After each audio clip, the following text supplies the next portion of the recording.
rejoindre sur Media Business Télévision, mesdames, mesdemoiselles et messieurs. Comme vous le savez, cette émission Éclairage est conçue pour nous éclairer sur la parole de l'Éternel. Alors, nous recommandons à tous ceux qui nous suivent, comme d'habitude, vous avez cette habitude de nous suivre sur cette chaîne, de toujours avoir la Bible à côté pour vérifier les Écritures, parce que cette émission s'intitule Éclairage. Alors, pour ce numéro, je reçois encore une fois le pasteur Joseph Kalombo, à qui je dis bonjour, pasteur.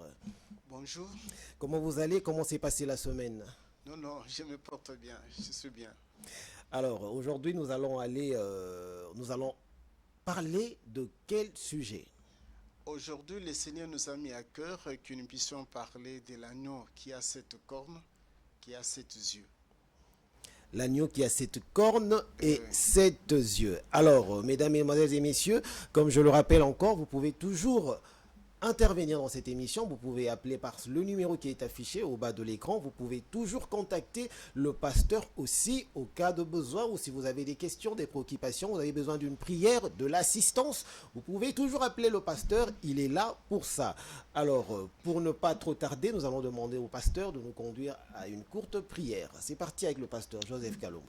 Mon Seigneur, c'est toi qui es au-dessus de toutes choses. La Bible déclare que les hommes ont parlé de ta part, mais poussés par l'Esprit de Dieu. Nous voulons que l'Esprit qui était sur Joseph, qui était sur Étienne, qui était sur Philippe, puisse se reposer sur notre modeste personne, afin que nous puissions annoncer ta parole.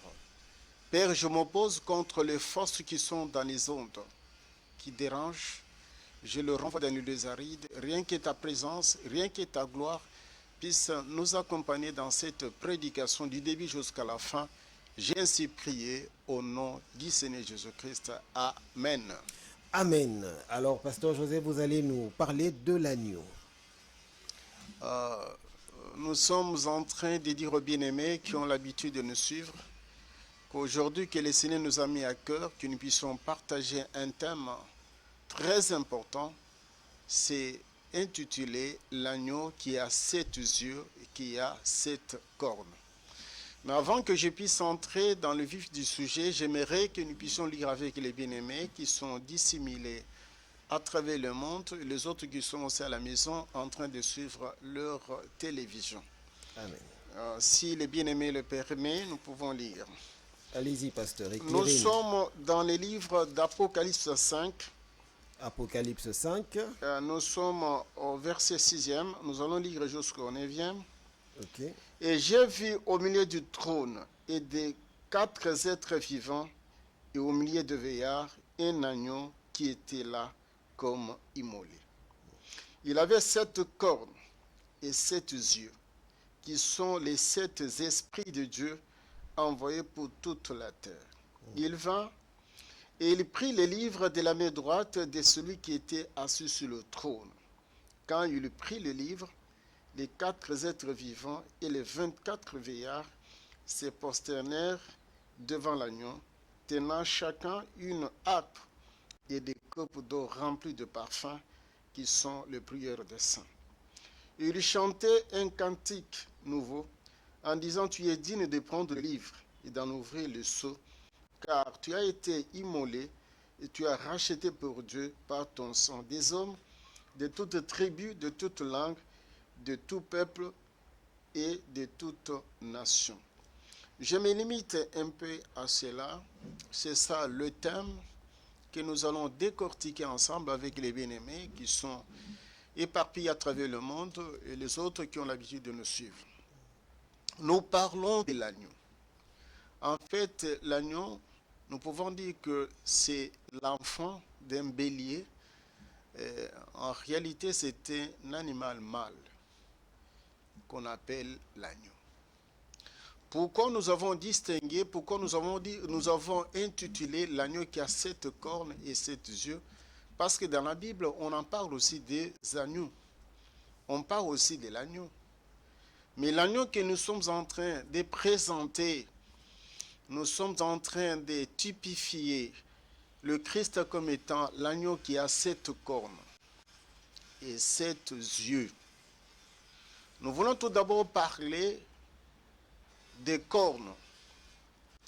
Parce que lorsqu'on dit que c'est l'agneau, En réalité, c'est l'enfant.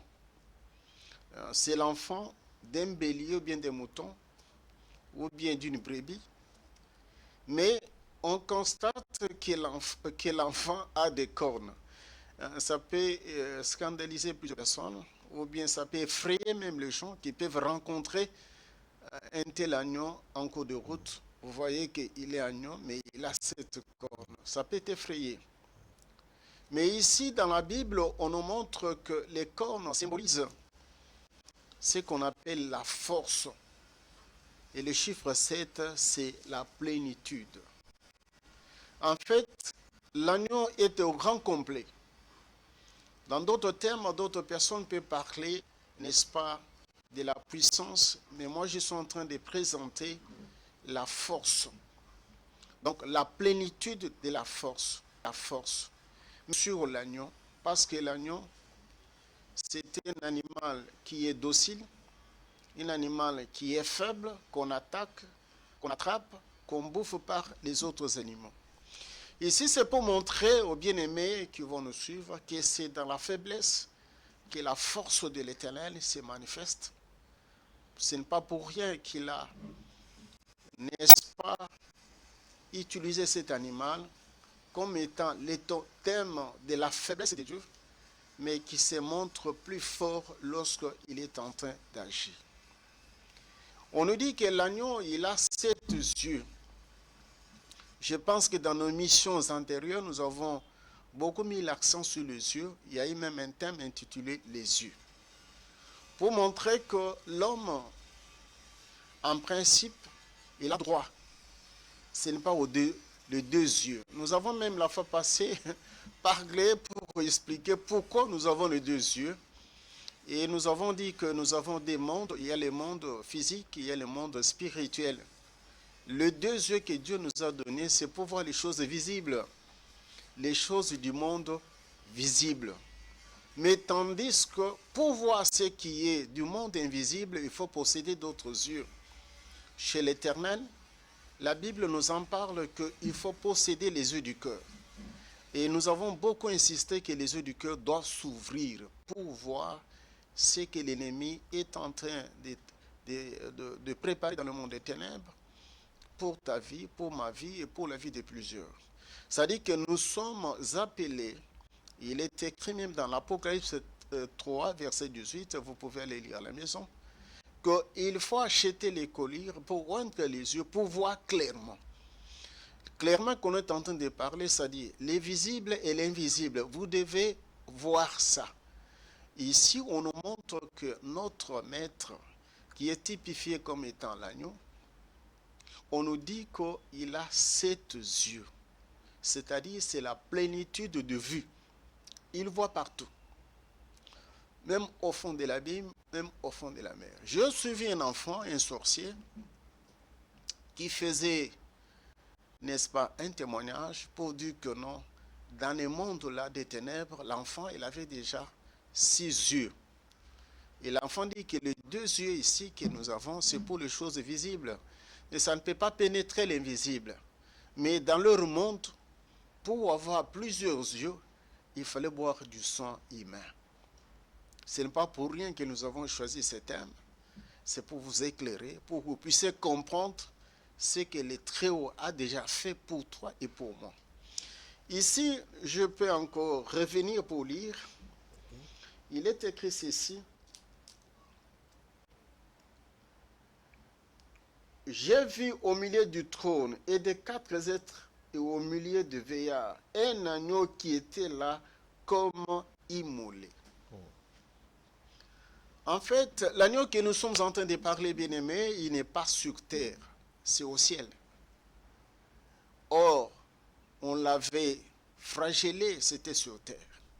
C'est sur terre qu'on avait percé même les côtes.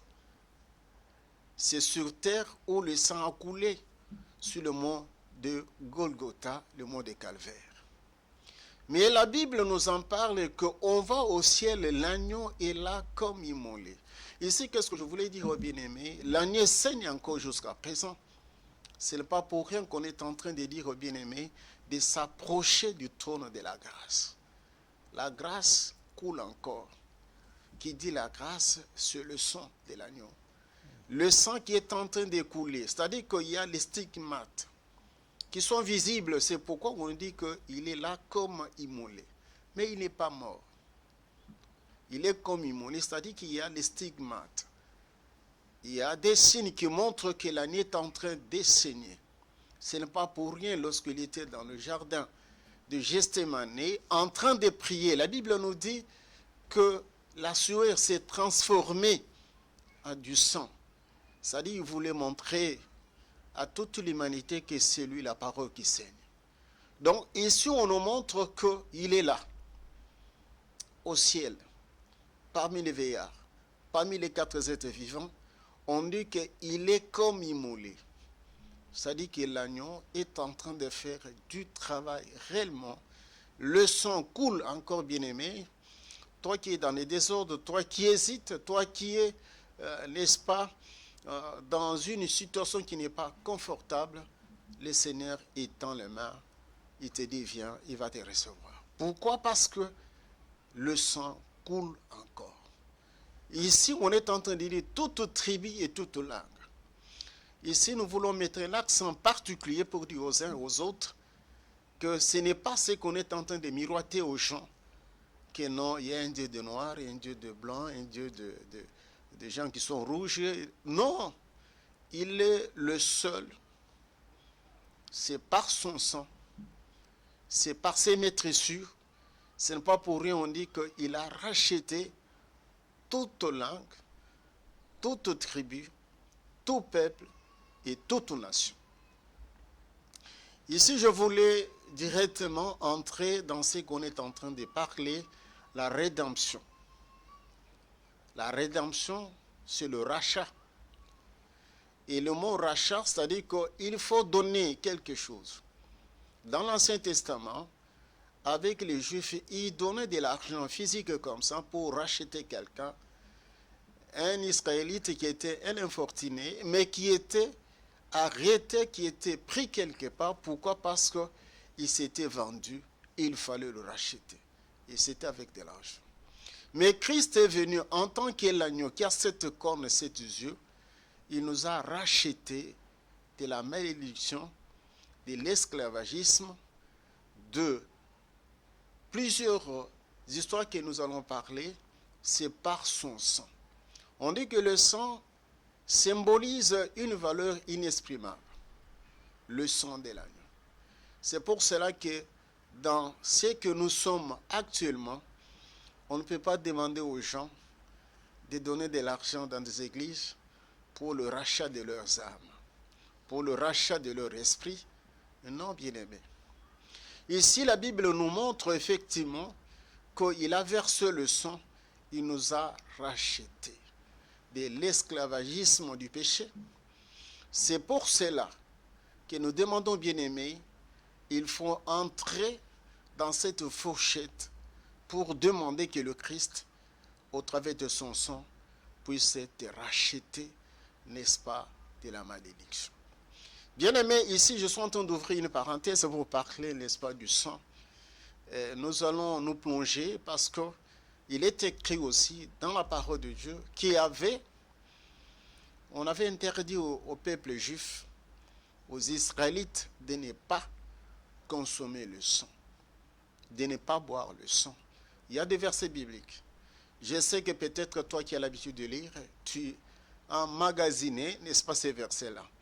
Mais il y a d'autres versets qui nous montrent pourquoi, c'est-à-dire qu'Israël était privé de la vie. Parce que c'est dans le sang où il y a la vie. Si on les avait interdits, parce que c'est dans le sang où il y a l'âme, où il y a la vie de l'âme. Si quelqu'un, dans son corps, il n'y a plus du sang, ça dit que c'est un être qui est mort. Donc, la vie d'un homme, même d'un animal, réside dans le sang. C'est pour cela que le Christ, c'est pour ça que l'Éternel, il avait interdit au peuple juif de ne pas consommer, de ne pas boire du sang. C'est-à-dire qu'on les avait en quelque sorte privés de la vie, parce que la vie réside dans le sang. Mais lorsqu'il est venu en os et en chair, il a dit, prenez ceci, c'est mon sang, buvez et mangez, celui-ci c'est ma chair. Donc pour vous montrer que, bien aimés, nous sommes les enfants bénis parce qu'il nous a donné la vie. La vie, c'est au travers de son sang. Nous avons déjà parlé ça à plusieurs reprises dans des missions antérieures pour dire que dans une église, les gens doivent avoir l'habitude d'organiser ce qu'on appelle la Sainte Seine. C'est pour, n'est-ce pas, entrer en communion avec le Christ. Mais ici, la Bible nous dit qu'il nous a rachetés. Il nous a rachetés de quoi? De l'esclavagisme du péché. Il nous a rachetés de quoi? Il nous a rachetés, n'est-ce pas? Il a racheté, n'est-ce pas, nos progénitures, la postérité. Ici, je suis en train d'ouvrir une parenthèse. Moïse qui était, n'est-ce pas, averti, qui comprenait très bien lorsque Pharaon lui avait demandé, sortez seulement vous, laissez les vieillards et les enfants et les brebis. Non, les bien-aimés, il avait rétorqué pour dire que non, nous devons sortir avec nos enfants, avec nos vieillards. Ici, je suis en train de demander aux bien-aimés, parce que la Bible souligne que crois au Seigneur Jésus-Christ, tu seras sauvé, toi et ta famille. Ici, il faut demander que le sang de l'agneau puisse racheter aussi la postérité, ta postérité. Parce qu'on avait dit à Abraham que tu posséderas, ta postérité possédera ces pays-là. C'est pour cela, ici, nous sommes en train d'ouvrir une parenthèse que nous allons fermer. Les gens ne comprennent pas. Israël, c'est un peuple de Dieu. Quoi qu'il est considéré comme vaché, quoi qu'il est mis à l'écart, c'est pour un temps, parce que la Bible dit, c'est dans le livre de Romains, que Israël, c'est l'olivier naturel, mais par contre, nous sommes les oliviers sauvages. On nous a hantés. On nous a hantés, mais on a mis Israël à l'écart. C'est pour un temps. Dieu va se souvenir de son peuple, il va le récupérer. Donc, c'est pour vous montrer que le sang est en train de faire du travail. Le sang que je suis en train de parler, c'est le sang de l'agneau. Qui est l'agneau? L'agneau qui a 7 cornes et 7 yeux. Parce qu'Israël, pour sortir de la maison de servitude, ils avaient utilisé l'agneau. Mais cet agneau-là n'avait pas 7 cornes. Il était le symbole de la véritable agneau qui est au ciel, qui est au milieu des vieillards. Et qui a la possibilité, la capacité, n'est-ce pas, de racheter les âmes. Ici, j'ouvre encore une parenthèse parce que j'avais dit autrefois que l'homme, il est composé de 3 parties. Il y a l'âme, il y a l'esprit, il y a le corps. Ici, lorsque nous sommes en train de parler du rachat, c'est le rachat de l'âme et le rachat de l'esprit. Parce que dans la suite du temps, il y aura ce qu'on appelle le rachat, n'est-ce pas, du corps. Et la Bible nous dit que nous allons revêtir ce qu'on appelle un corps glorieux. L'incorruptibilité, c'est dans le futur. Lorsque cet corps va cesser d'être un corps de péché. C'est dans la suite parce que la Bible dit que c'est lorsque la femme sera arrivée à la maturité et qu'il sera mis à l'écart, en ce moment-là, il sera revêtu d'un corps glorieux. Parce que le corps que nous sommes en train de posséder actuellement, c'est un corps misérable. Ici, je voulais seulement ouvrir cette parenthèse et fermer. Nous sommes en train de parler de l'agneau, où on est en train de le typifier comme étant le Rédempteur. Il y a quelque part, on dit, mon Rédempteur se révélera le dernier. Donc, il est là. Il regarde les scènes qui se passent dans le monde visible et dans le monde invisible, mais il attend que l'homme puisse formuler la demande pour qu'il puisse, n'est-ce pas, le recueillir dans son royaume, dans sa providence. Nous voulons lire. Allez-y. Nous voulons lire parce que je voulais parler, à part la rédemption, parler de notre élément très important, la victoire. Nous sommes pratiquement dans le livre d'Apocalypse 12. Apocalypse 12. Verset 11, nous allons lire. Ok. Il est écrit ceci. Ils l'ont vaincu à cause du sang de l'agneau et à cause de la parole de leur témoignage. Ils n'ont pas aimé leur vie jusqu'à craindre la mort. Je ferme la parenthèse. Ici, nous voulons montrer aux gens que tu ne peux pas combattre l'ennemi sans utiliser ces versets.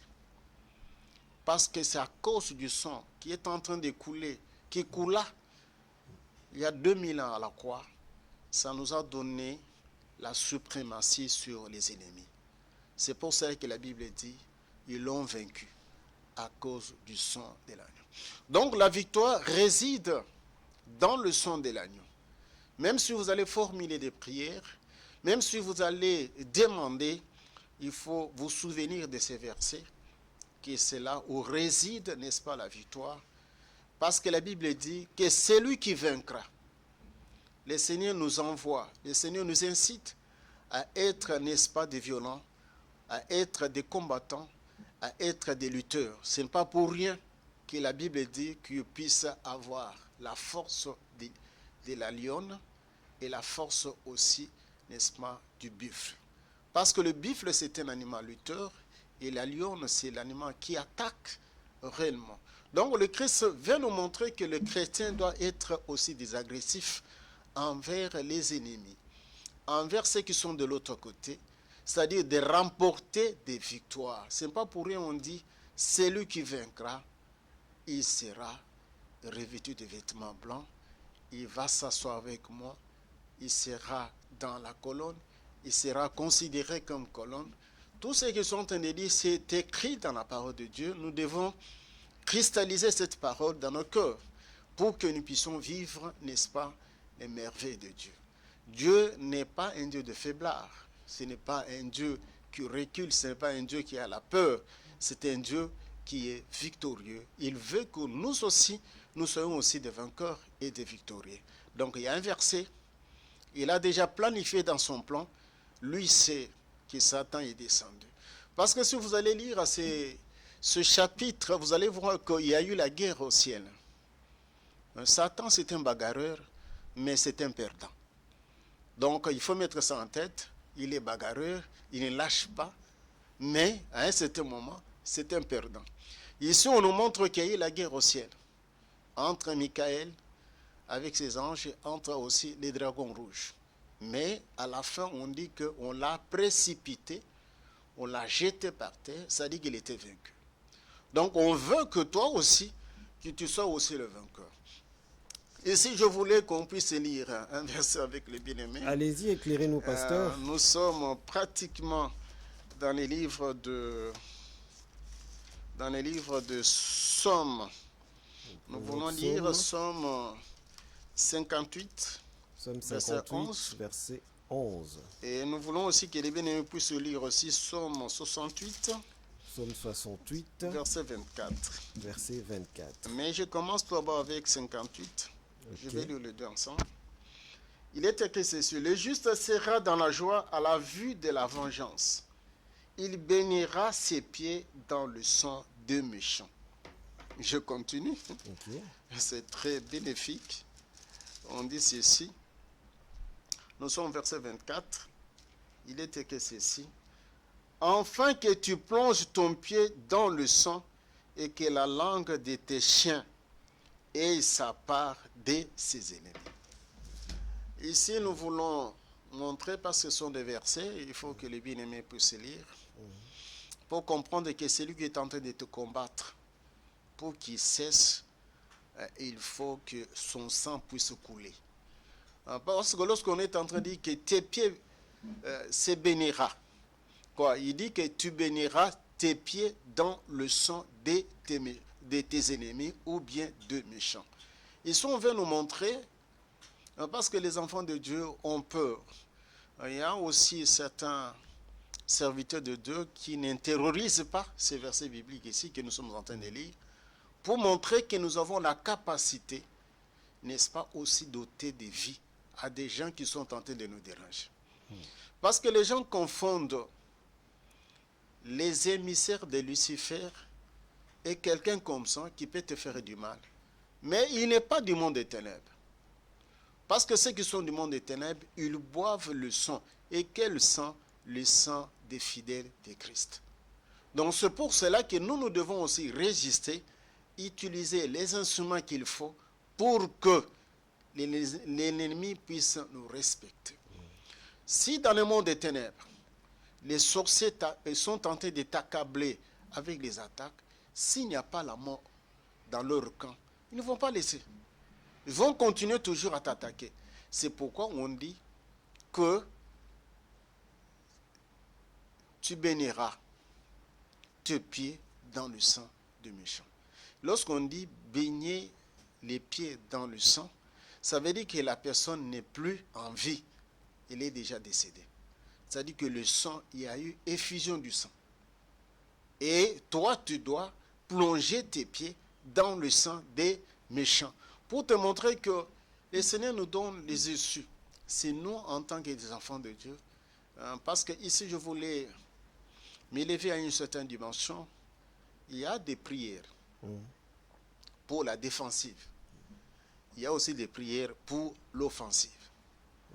Et il y a aussi des prières qu'on appelle les prières agressives. C'est-à-dire que vous attaquez aussi. Il y a les prières aussi pour se défendre. Ici, je suis en train de présenter des prières pour attaquer parce que le Seigneur t'a donné. C'est inscrit. C'est une recommandation que vous devez être un vainqueur. Vous devez vaincre l'ennemi. Mais je vais présenter un autre élément qui montre la défensive. Nous sommes pratiquement dans le livre de Exode. Exode 12.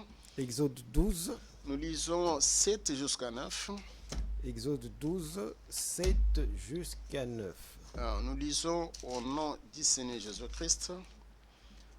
Nous allons lire. Il est écrit ceci. Il est écrit ceci. Nous sommes au 7e verset. Okay. On prendra de son sang. On la mettra sur les 2 poteaux et sur les linteaux de la porte de la maison où on les mangera. Cette même nuit, on mangera la chair rôtie au feu. On la mangera avec de pain et sans levain et des herbes amères. Vous ne mangerez point à demi-cuit et bouilli dans l'eau, mais il sera rôti au feu avec la tête, les jambes et l'intérieur. Ici, on montre effectivement que le sang joue un rôle capital, le rôle de protection.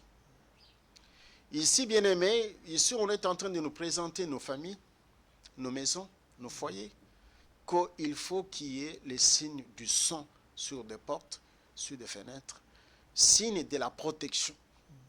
Parce que dans le pays d'Égypte, le Seigneur avait décidé d'en finir avec le Pharaon. Il devait passer. Il y avait un ange destructeur qui devait passer pour éliminer. Mais pour qu'on puisse distinguer des maisons, il fallait le signe du sang. Le sang doit être tout sur ton front. Le sang doit être sur les linteaux. Le sang doit être sur ta maison pour la protection. Bien aimé, il y a des épidémies décidées par le monde des ténèbres pour éliminer les enfants de Dieu. Je me souviens, avant qu'il y ait Covid, il y a eu un monsieur très important, il dit qu'il s'est plaigné, il disait que non, il y aura beaucoup de morts en Afrique. Pourquoi? Parce qu'ils n'ont pas, n'est-ce pas, de formation médicale appropriée, ils n'ont pas de médicaments, ils n'ont pas, n'est-ce pas, des matériels appropriés. Mais qu'est-ce qu'on a constaté? C'était le contraire. On a constaté que les Africains étaient protégés. Il n'y a pas eu de morts en cascade comme l'autre le prétendait. Mais par contre, c'était là où il y avait des équipements modernes, de formation adéquate, c'est là où il y a eu réellement des morts en cascade. Donc pour vous montrer que nous sommes dans une période de troubles où l'ennemi sait que nous sommes pratiquement à la fin du temps. Il est en train de préparer. Il envoie des épidémies, il envoie des maladies. Donc, vous devez être protégé par le sang de l'agneau. Mais on vous dit, pour être protégé, il faut consommer l'agneau dans son entièreté. C'est-à-dire avec les excréments, avec les sabots. Il faut retirer ça au feu. Et on vous dit avec les herbes amères. Donc, ce n'est pas facile. Parce que nous tous, nous sommes en train de dire qu'ils étaient sortis. Ils étaient protégés. Mais de quelle manière? C'est-à-dire qu'il faut accepter la parole de Dieu dans sa globalité. En ce moment-là, Dieu va réellement t'assister. Réellement, le sang qui sera sur le linteau, qui sera sur ta figure, sur ta face, va réellement jouer un rôle, le rôle que nous sommes en train de parler ici, de la protection. Bien-aimés, nous devons être protégés parce que le monde, la Bible dit que nous sommes des agneaux au milieu des loups. Mais pour que les loups ne puissent pas avoir l'ascendant sur toi, il faut que le sang soit sur toi. Le sang de l'agneau. L'agneau qu'ils sont en train de parler, c'est l'agneau qui est différent avec les autres agneaux. C'est l'agneau qui a 7 cornes, qui a 7 yeux. L'agneau qui est comme immolé, l'agneau qui saigne jusqu'à présent. Donc vous devez absolument accepter la parole de Dieu dans sa globalité. Je sais que ce n'est pas facile, mais vous pouvez y aller. Vous pouvez aussi réussir. Parce que le corps plutôt, c'est un corps qui est mortel, méprisable. Le corps va te quitter un jour, mais c'est l'âme et l'esprit qui vont comparaître devant le trône de l'agneau. Ici, nous sommes en train d'insister, bien-aimés, pour vous dire que vous devez traiter les corps durement pour que vous soyez protégés. Ce n'est pas moi qui l'ai dit, c'est la parole de Dieu. On est en train de préciser que l'ange de l'Éternel campe tout autour de ceux qui les craignent. La crainte de l'Éternel qu'on est en train de parler, c'est la haine du mal. C'est quelqu'un qui gobe la parole de Dieu, qui a cette parole dans sa vie, qui est en train de vivre cette parole-là. Parce qu'il y en a aussi des aspects. Les aspects que nous appelons les herbes amères. Parce que la Bible vous dit que vous devez vous conformer. Nous avons nos soeurs, nous avons nos mamans qui ne parviennent pas à se contenir. Ici, c'est écrit que l'homme ne portera pas les habits d'une femme. C'est un cas que je suis en train d'illustrer. Mais moi qui est en train de vous présenter l'émission, d'entrer de vous prêcher plutôt la parole de Dieu, si vous me voyez en jupe ou bien en robe, vous serez scandalisé. Parce que ce n'est pas l'habillement d'un homme. Mais par contre, nous voyons nos sœurs qui aiment porter l'habillement des hommes. Ils sont à l'aise. Ils sont en train de lutter. La Bible dit que c'est l'homme qui dominera sur la femme. C'est l'homme qui est le chef de la femme. Mais les gens sont en train de refuser. Mais c'est la parole de Dieu. Parce que Dieu, il a créé l'homme pendant un moment. Parce que devant lui, 1000 ans, c'est comme un jour c'est comme 1000 ans. Donc nous devons voir clairement que Dieu, il devait créer les deux au même moment. Mais pourquoi il a différé la création de la femme. Et lorsqu'on a créé la femme, et c'est l'homme qui est en train d'exalter pour dire que voici l'os de mes os, chair de ma chair. Donc pour vous montrer effectivement que, bien aimé, nous devons gober, nous devons réellement consommer la parole de Dieu, c'est-à-dire vivre cette parole-là, même si c'est dur, mais l'accepter. C'est ce que nous appelons les herbes amères. Parce que je me disais, ils avaient rôti ça au feu, c'est-à-dire qu'il y avait un peu, n'est-ce pas, l'odeur de la fumée, mais ils ont mélangé les herbes amères. Avaler, ce n'est pas facile. Hein? Donc, pour vous dire qu'il y a certaines choses dans la parole de Dieu, ça devient amer, mais il faut accepter parce que c'est la parole. Donc, nous allons chiter, nous allons lire avec les bien-aimés. Allons-y, pasteur.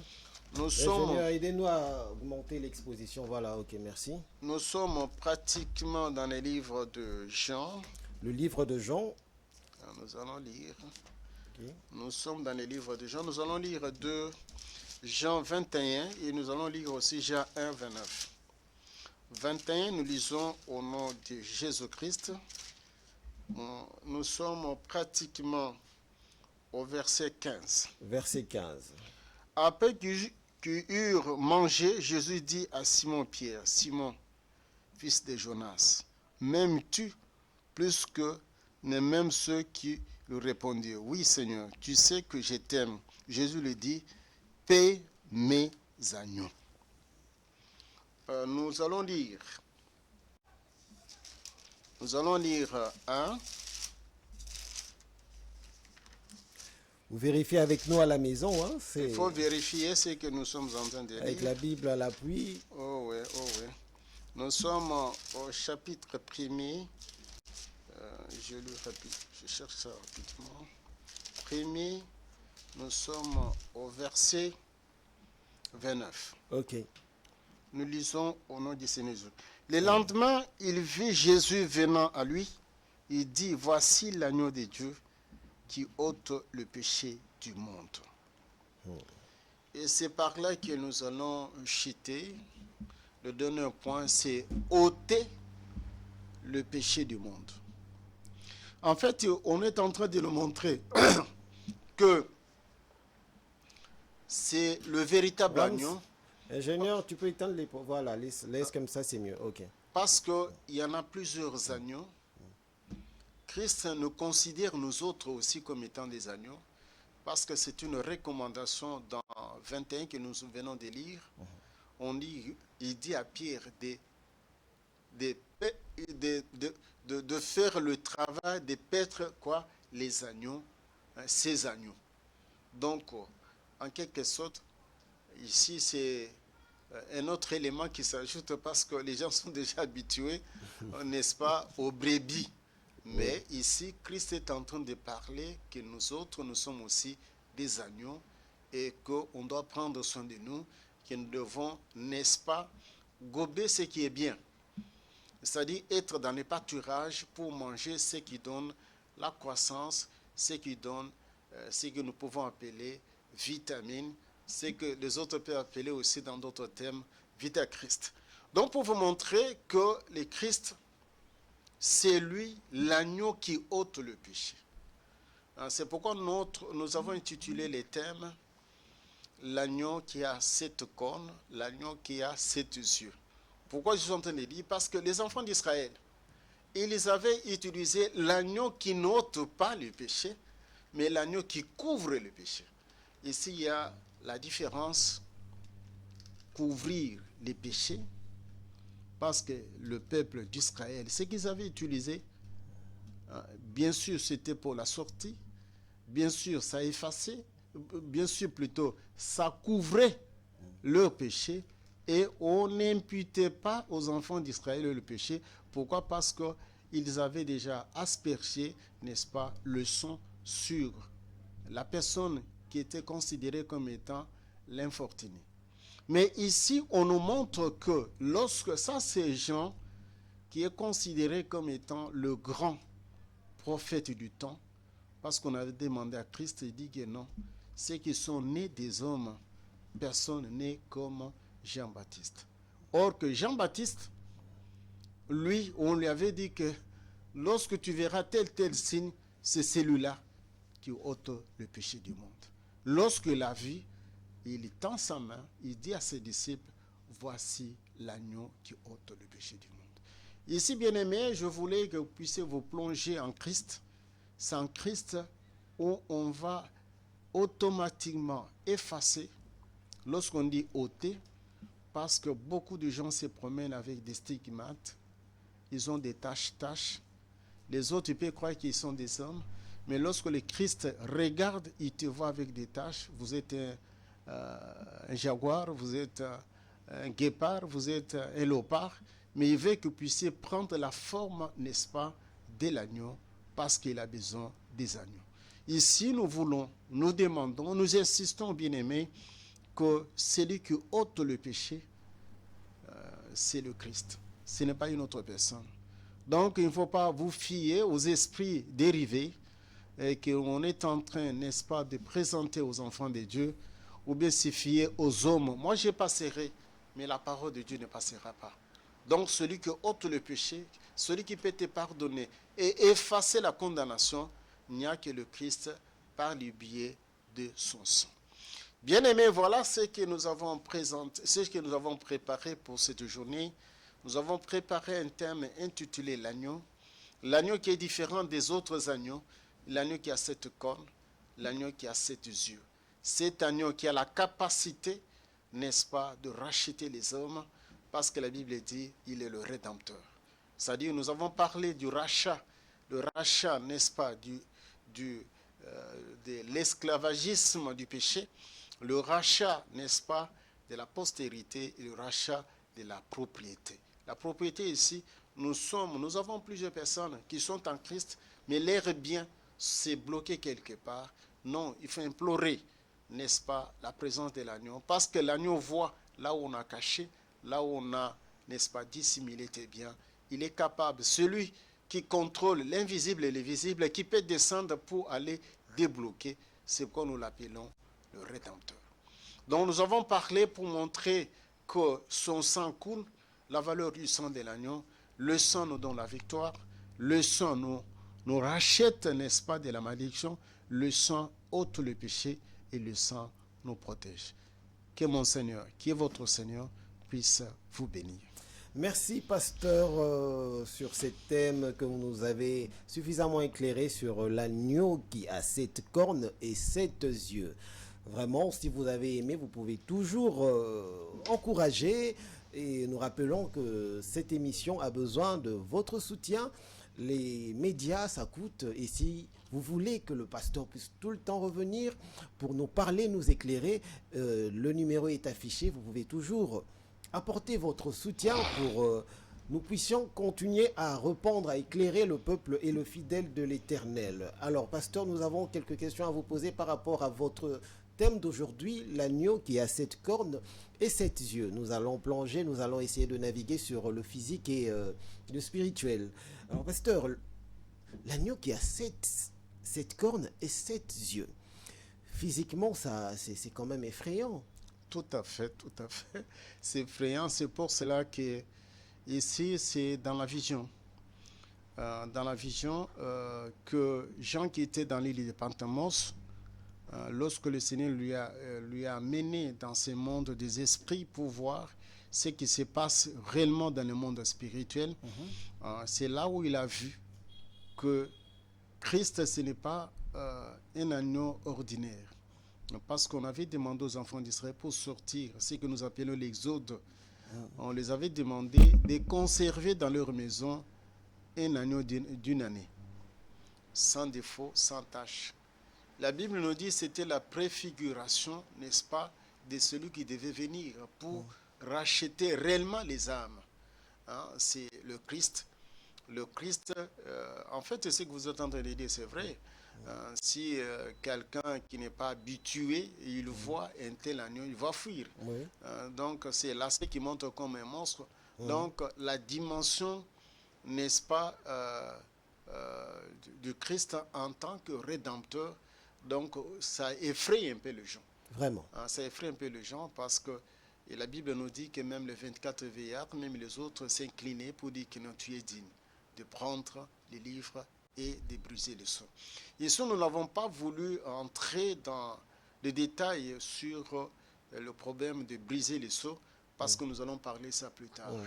Ici, nous avons voulu seulement montrer que le sang coule, le sang fait le travail de l'agneau.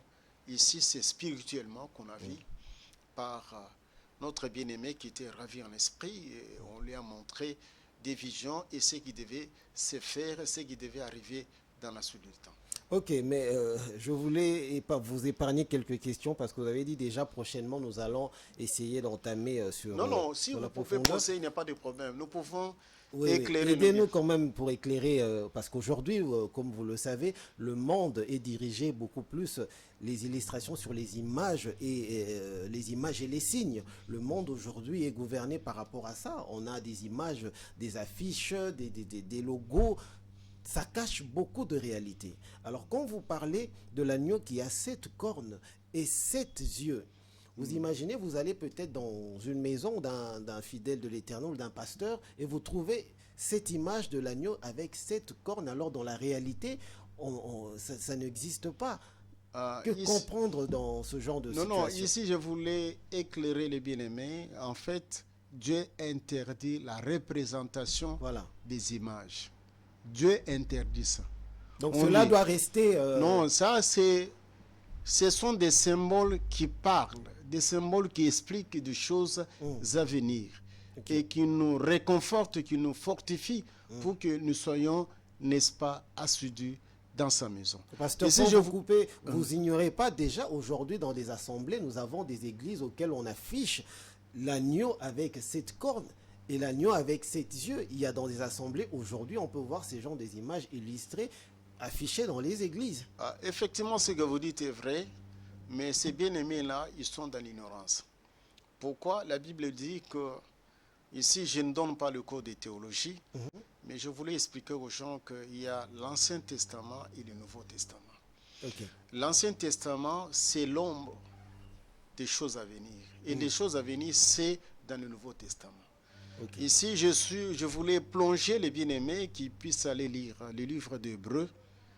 S'ils lisent ces livres-là dans son entièreté, vous allez voir que les symboles qui se commettaient, même des animaux qu'on a menés dans l'Ancien Testament pour la purification, pour la sanctification, on explique ça autrement dans le Nouveau Testament. Précisément le livre d'Hébreux, c'est le livre qui explique les sacerdoces. Ok. Tout ce qu'on faisait là, c'était l'image de Christ. Ok. Donc, c'est pourquoi j'ai voulu faire le parallélisme Voilà. entre l'agneau d'un an qu'on gardait et l'agneau qui a cette corne, pour montrer aux gens que c'est toujours l'image. Les autres ont fait l'image, mais le véritable, il a cette corne, sept yeux. Il n'est pas sur terre, il est au ciel. Il n'est pas mort, mais il est vivant. Ok. C'est pourquoi moi qui est devant vous, je suis en train de prêcher celui qui est ressuscité d'entre les morts, celui qui est vivant, qui est au milieu de 24 veillards, celui que je suis en train d'appeler l'agneau qui saigne, l'agneau qui est comme immolé. Et la Bible nous montre, nous ne pouvons pas représenter. On dit, Israël, il ne faut pas faire une représentation dans ta maison. Ici, j'entends dire, si vous voyez quelqu'un en train de représenter les images, des photos de gens, des photos des animaux, c'est quelqu'un qui est du monde des ténèbres. Il voulait vous emmener. Parce que le monde des ténèbres copie toujours. Ici, je pense qu'avec les bien-aimés, lorsque nous allons entrer beaucoup dans les prédications et entrer, n'est-ce pas, à la parole prophétique, nous allons en parler. Si vous lisez très bien les livres de Daniel, on dit que c'est les petits apocalypses. Mais on vous montre que tel animal signifie ça. Tel animal reflète ça. Nous avons des animaux qui sont faibles. Nous avons des animaux qui sont forts. Parmi les forts, Christ s'identifie comme étant les lions de la tribu de Juda. Le lion de la tribu de Juda. Mais parmi les animaux qui sont faibles, il se symbolise comme étant, n'est-ce pas, l'agneau. Oui. Donc c'est pour cela, d'emblée, nous avons dit que c'est dans la faiblesse qu'il manifeste sa force.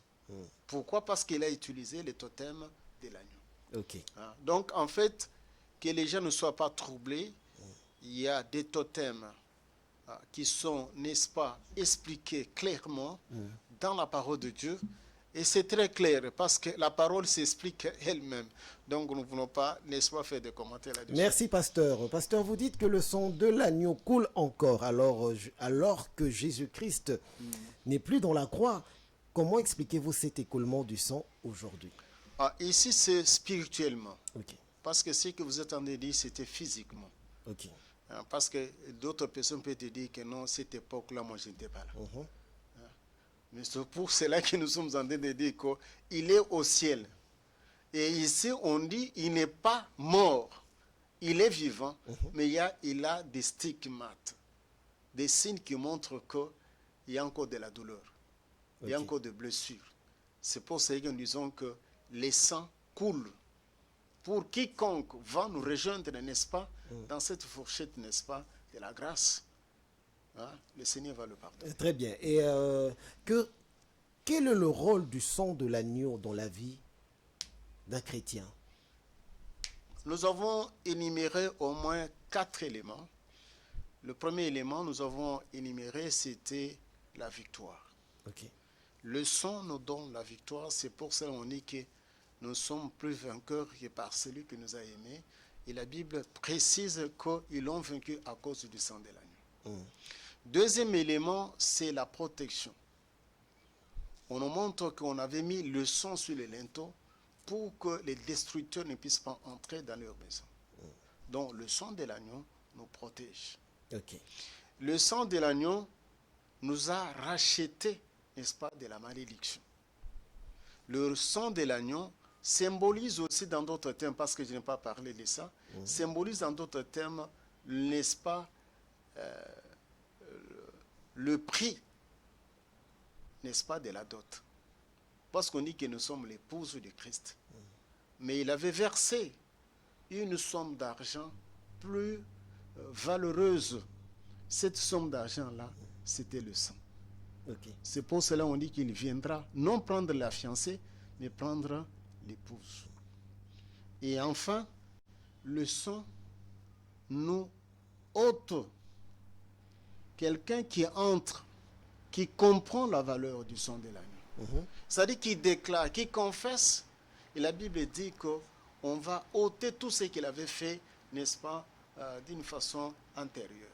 Ok. Donc le sang efface. Le sang efface. C'est pourquoi on dit que ceux qui sont en Christ, ils ne sont plus dans la condamnation. C'est lorsque quelqu'un se repent, confesse ce qu'il a fait et abandonne pour ne pas y revenir. À ce moment-là, le sang va complètement effacer. Merci, pasteur. Voici l'agneau qui ôte le péché du monde. L'agneau, c'est Jésus-Christ. C'est Jésus-Christ. C'est Jésus-Christ, notre Seigneur, notre Sauveur. Nous étions heureux, pasteur. Merci pour ce message, cet éclaircissement dans cette émission Éclairage. Nous espérons vous revoir encore dans ce plateau de éclairage pour nous éclairer sur d'autres prédications, sur d'autres thèmes. Alors, fidèles téléspectateurs, si vous avez aimé cette émission Éclairage, n'hésitez pas à nous écrire, à nous contacter. Et s'il y a des questions, des préoccupations, vous avez besoin de l'assistance du pasteur, son numéro, je demanderai à l'ingénieur Pacifique d'afficher le numéro du pasteur, ou bien je donne quelques minutes au pasteur de rappeler l'adresse et votre numéro, et si les gens ont besoin de vous contacter, comment ils doivent faire. Une minute. Le numéro est en train de défiler, c'est 081 00 59 821. Nous sommes domiciliés sur la rue Liundula, numéro 184, dans la commune de Bumbu. Précisément le quartier Mbandaka, c'est là où nous sommes. Et le lieu de culte, nous avons mercredi, jeudi, vendredi et dimanche. Et pendant cette semaine, nous sommes plongés beaucoup dans les prières. Et nous prêchons dimanche et nous prêchons aussi jeudi pour éclairer les enfants de Dieu. Donc c'est l'adresse, c'est votre maison. Vous pouvez aussi passer pour croquer les mets délicats. Et nous sommes en train de dire, comme on l'a souligné, le présentateur, de nous soutenir réellement dans les prières, même physiquement, même matériellement, même financièrement. Vous pouvez nous soutenir pour que nous puissions donner le repas au temps convenable. Merci, pasteur Joseph Kalombo. C'était un plaisir de vous recevoir. Et je vous dis merci également à vous, chers téléspectateurs de Média Business Télévision. Restez branchés sur cette chaîne et on se retrouve au prochain numéro sur la même chaîne, même heure. Au revoir.